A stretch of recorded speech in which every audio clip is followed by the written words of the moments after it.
munaasabada Ciidul Fidriga ayaa si weyn looga dareemay maanta magaalada Cadaad ee xarunta ku meel gaarka Galmudug waxaana barxadda weyn ee masjidka tabliiqa soo soo baxay boqolaal dad ah subaxnimada hore ee saakay kuwaas oo qaadaya takbiirta ciida waxaana munaasabada ka soo qayb galay mas'uuliyiin ka socota Galmudug culimooyinka dhalinyaro dumar iyo caruur oo halkaas si wada jira ugu dukaday salaada ciida kadib ayaa madaxweyne ku-xigeenka Galmudug Maxamed Xaashi Cabdi ugu hambaliyay dhammaan ummadda muslimiinta farxadda ciida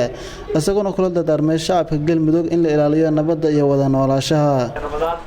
waxaan ka rajaynaynaa insha Allah sanadkiisana inuu dhamaanteen taas oo kale lagu gaarsiiyo annagoo nabad qabno insha Allah waxaan rabaynaa insha Allah wax yar idin sheego saa la socotaanba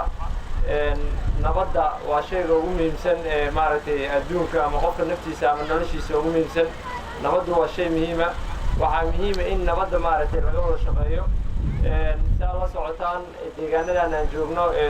Soomaaliya sanadkan waxaa ka dhacay doorasho haddii la yiraahdo oo 2016 ah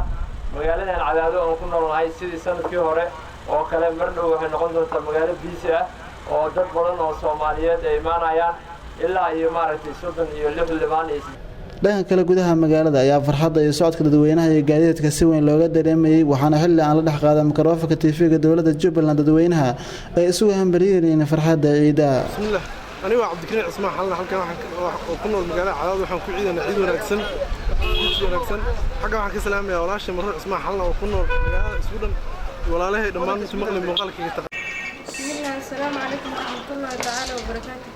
halkan waxaan ka salaamayaa dhammaan asxaabta iyo waalidiinta dhamaantood waxaan leeyahay ciid mubaarak ciid wanaagsan kullu caam wa antum bikhayr anagoo maanta ku ciidayna magaalada Cadaado سلامة أبي عبد السلام حسين شوري مع السلامة ويدي فرتوم معلم maantay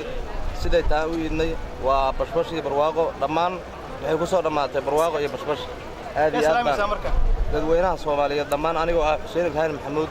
waxa muuqaalkii maqalkii maalinta Ciidul Fidriga ayaa si weyn looga ciiday dhammaan wadamada Islaamka gaar ahaan gobolada dalka waxaana kamid ah magaalooyinka sida weyn looga ciiday magaalada Godolabe Galinsaar Camaara Xanlabi iyo magaalooyin kale